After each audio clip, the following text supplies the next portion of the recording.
Fights orthodox but switches to southpaw. Danger in both hands. Welcome, fight fans, to my channel. This is Johnny, and today we're going to be going over the statistics that nobody talks about when mentioning Israil Madrimov.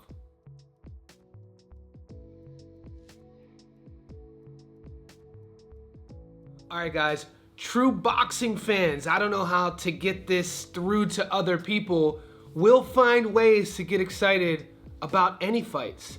I'll watch a street fight, I'll go to my local basketball court and watch pickup games of basketball.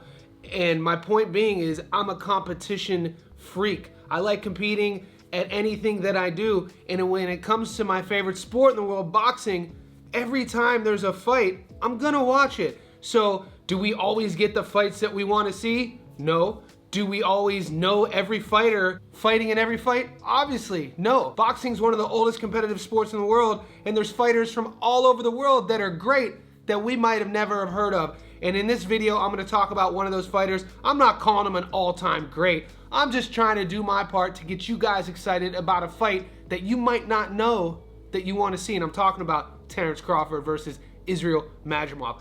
Of course, Madrimov wasn't the name jumping off of everyone's sheet when we heard that Bud was getting a shot at a title. But then again, at least Bud's getting his way in terms of wanting to go after this three-time undisputed title that he's seeking for. And when you look at his opportunities either at the Canelo fight at 68, which we knew that was going to be farcical. There's no way that was going to happen right off jump.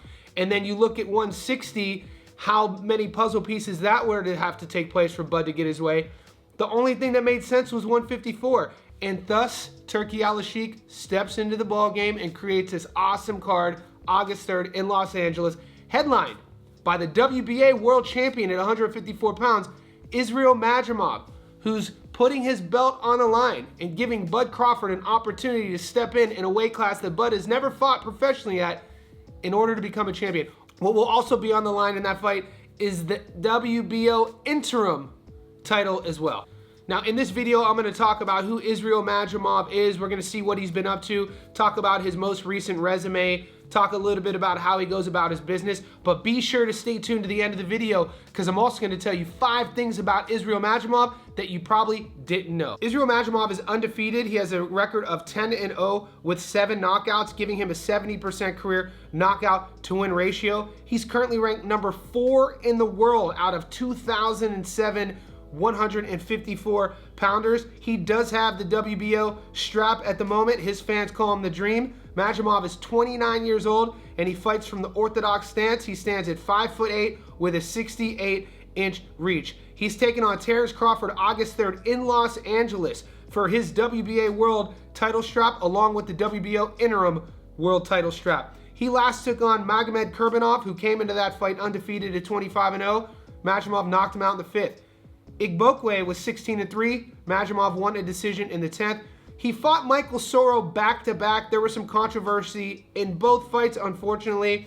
The first time he fought Soro was 35-2. The fight ended via knockout victory for Madrimov in the 9th, but the controversy lied in the fact that allegedly it was a late knockout. The bell had run and Soro got hit with a shot, but the fight was called off. They immediately rescheduled a rematch in which, once again, controversy crept into the fight. The first 2 rounds were great, but in the 3rd there was a head clash, caused an immediate gash in Soro's head, and the fight was deemed a technical draw. Israil Madrimov is a fighter from a country that a lot of Americans don't know about. His name wasn't the one that they wanted to see Bud paired with, but from Team Crawford's side of things, it does seem to be the quickest way for him to get all of the belts. We know the other belt holders are Kurt Zalayev in that division. You have Seb Fundora in that division. And then the Ring magazine is held by a Charlo brother. So the way Crawford is looking at it, if he could beat Madrimov, he takes the WBA, he takes the interim, and then he puts himself in line for the next big fight to get those other belts.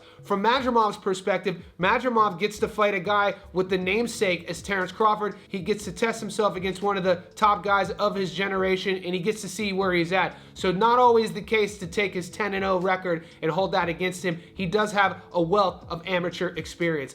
Now let's talk about the 5 things about Israil Madrimov that you might not have known. Israil Madrimov is from a Central Asian country called Uzbekistan. Uzbekistan is famous for its mosques, its mausoleums, and its direct connection with the Silk Road.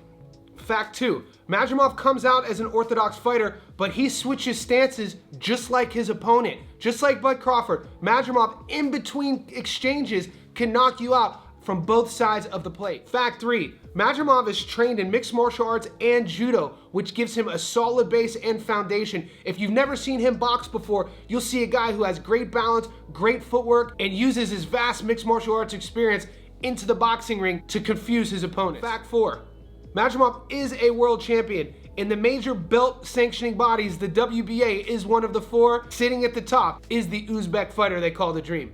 Madrimov is unorthodox. When you watch him fight, he uses speed, he uses stance switches, and he doesn't do things conventionally. He'll throw punches at angles that a lot of fighters aren't used to, and he catches his opponents off guard. Going into the Bud Crawford fight, what I think the game plan for Madrimov is going to be is to start off fast, confuse Bud, and throw a lot at him to see if he could find flaws in Crawford's game. Crawford is really going to be tested in this fight in those first few rounds in his decision making, how he handles the stance switches, the decisions that he then likes to do, because we know Bud switches stances as well, and this alone makes this fight extremely intriguing on my end. I'm not going to do a breakdown video yet of who I think is going to win. We'll do that a little bit closer to the fight, but for now, in the comments section below, let me know what you think of Madrimov and what you feel his odds are in beating Terrence Crawford.